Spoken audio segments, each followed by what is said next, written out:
jump on the boat. But there is one catch, however, and that's that the boat never does actually stop. Until now, I've had to ask you to use your imagination to picture what some of these estates looked like. However, for the next few miles of shoreline, most of the properties remain relatively intact to their time.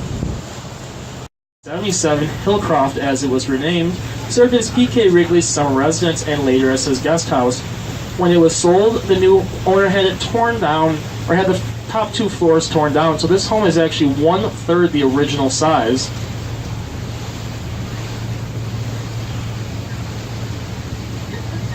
This next home is called Green Gables and was P.K. Wrigley's main residence at the time of his passing in 1977. This is not the original Green Gables, however. The original home dated back to 1892 and is built for the multi-millionaire sportsman C.K. The shoreline, but it continues a half-mile back with the Wrigley Arabian Horse Farm and Polo Field. The estate was known as Villa Hortensia, named for Edward's wife Hortense. More recently, the home has been called Edgewood and is the summer home of a Chicago businessman. Now, if you've brought a camera with you, I'd suggest taking it out, as many people do consider this next home to be the most beautiful on the lake, and it is a stunning example of Georgian architecture. It is known as Wodsworth Hall, was constructed in 1906 for Norman W. Harris of the Harris Trust and Savings Bank in Chicago. The beautiful landscaping was designed by the Olmsted brothers, sons of Frederick Law Olmsted, who was perhaps the most famous landscape architect in America. Some of the Olmsted's projects included Central Park in New York City, the Capitol Grounds in Washington, D.C., and Grant Park in Chicago. He was also the landscape designer for the 1893 Columbian Exposition in Chicago.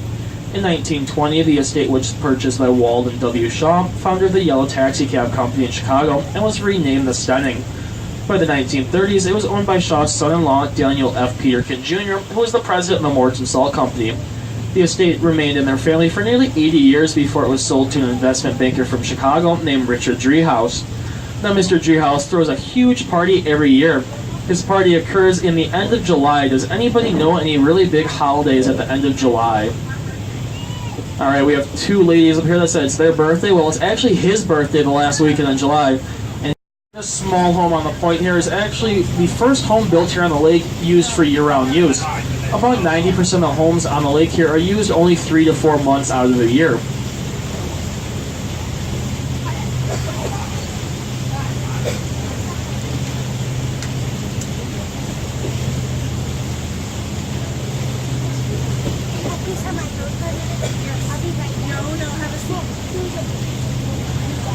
Now, if you see those people walking in front of that home that's under construction right now, they're actually not trespassing. There is a lakeshore path that goes around the entire lake. It is 20.2 miles and takes anywhere from 8 to 12 hours to walk the entire thing.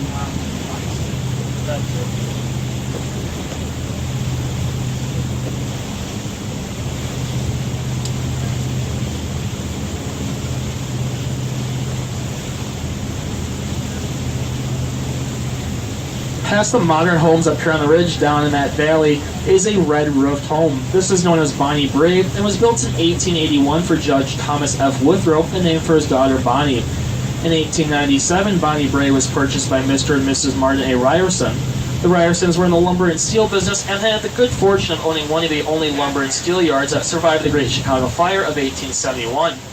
Now, throughout the years, the Ryersons were very generous supporters of many of Chicago's institutions, including the Art Institute, the Field and Columbian Museum, and the University of Chicago. Mr. Ryerson donated several buildings, including Ryerson Physical Laboratory, to the university. The Ryersons were the big party hosts in their day, entertaining such guests as the Fords, the Firestones, the Rockefellers, Thomas Edison, and even Claude Monet. Now, if you've ever been to the Art Institute in Chicago, you'll see that there are some Claude Monet paintings there.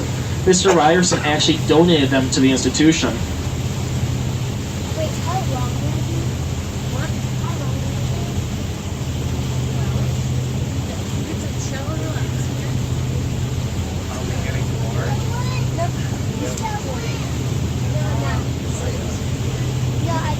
So Evan will be back later on in the trip. I'm going to take over for a while with the narration. I thought he was recording.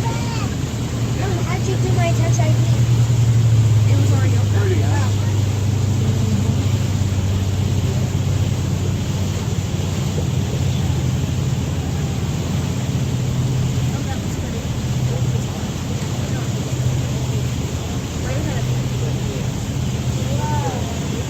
The Italian Renaissance style villa on the hillside was called Alta Vista when it was built in 1919 for Colonel William N. Palouse.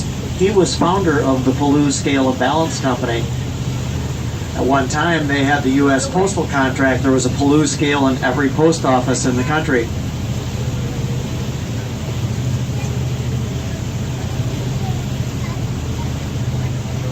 That white home next door with the white seawall is called Tanglewood. It was built in 1937 for Nathan B. Hunt. His father was one of the founders of Starline in Harvard, Illinois, making farm equipment.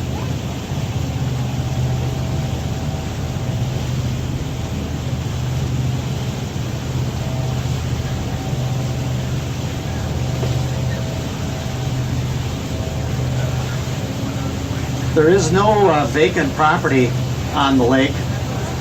It's developable. So anytime you see new construction, it would mean something else was torn down to make way for a new home. In some cases, you might be seeing the second, third, even fourth home that has stood on a particular parcel. In the years following World War II, people were tearing down the old mansions and replacing them with a trendy ranch-style house. Last few years, people have been tearing down the no longer trendy ranch houses and building mansions again. So this particular stretch of shoreline, you'll see a number of new homes that have popped up over about the last 15 years. In the area dating back to 1873. Founding of the club is kind of an interesting story. A group of Elgin men had been here hunting and fishing in the area. And after the others went home, two of the men stayed behind. They wanted to buy about an acre on the lake where they could always camp out, maybe eventually build a cottage. This 16-acre parcel was the smallest they could find, even though they only wanted about an acre, and it was much more than they could afford. They kept thinking about it. When they got home, came up with the idea of dividing it up themselves and selling the extra lots to their friends in their neighborhood. So they came back the next weekend and purchased these 16 acres for $400.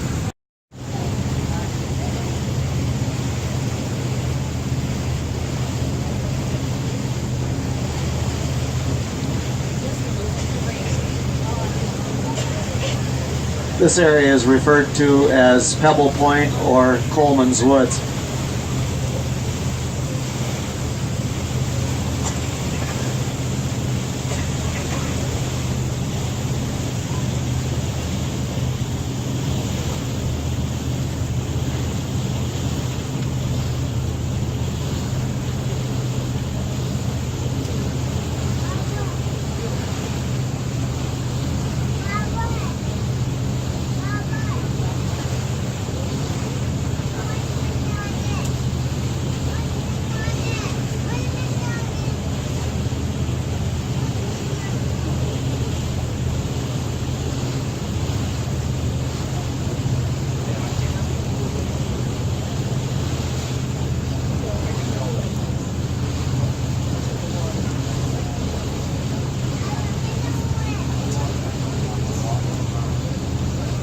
State.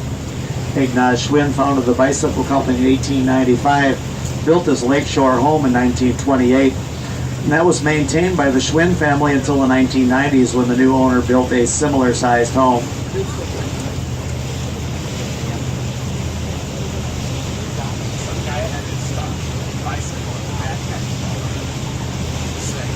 This is the Cedar Point Park subdivision, the largest subdivision on the lake. It extends around Cedar Point all the way into the Williams Bay Beach. That large gray home, though, is the Alpine Villa. It was built back in 1885 for Herbert A. Beidler. At the time, it was a remote hunting cottage and the only building in the area.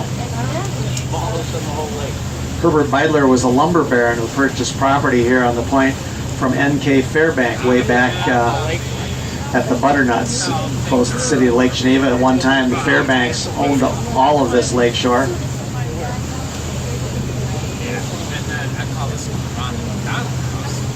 When the neighbors all the way around the lake, it's not always right down by the water. In fact, you'll see a lot of these areas with the higher bluffs, like Cedar Point here. The shore path actually is up at the top of the hill.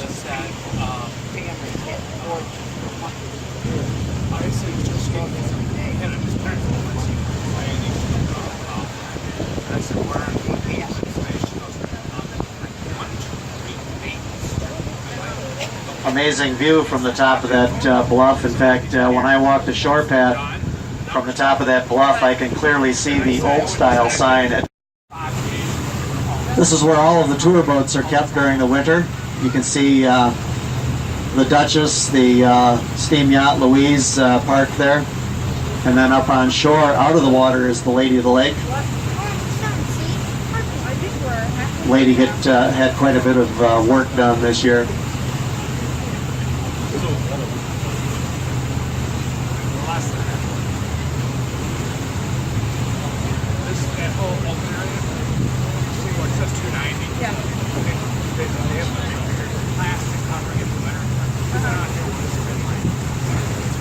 They're going through Yerkes. When the trees leaf out, you can be about 4 feet from the water and completely out of sight.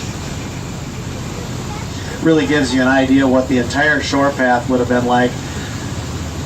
That shore path goes back thousands of years. It started as a Native American trail, of course, and then it became the workman's path. As the estates began developing, people walked the shore path from the villages out to the estates where they had jobs.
That is a private home that we're passing. It's been under construction for a while now, nearing completion.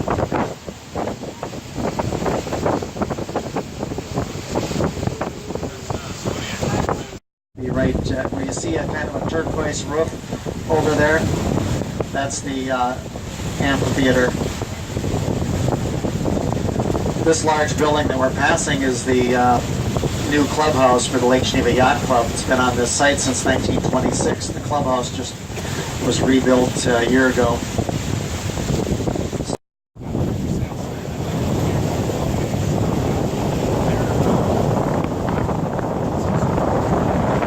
This entire area was originally the Cay's Park Resort. And the South Shore Club actually is the Cay's Park subdivision. Cay's Park had about 1,000 acres. They had a zoo, museum, amusement park, an elegant hotel, a racetrack, and a dance hall on the water. Right down on the waterfront, they say could accommodate 3,000 dancers. Disappeared almost entirely from view other than the gazebo up the top. That was built in 1888 for Conrad Sipe. He operated Sipe's Brewery, a very highly regarded firm that never reopened after Prohibition.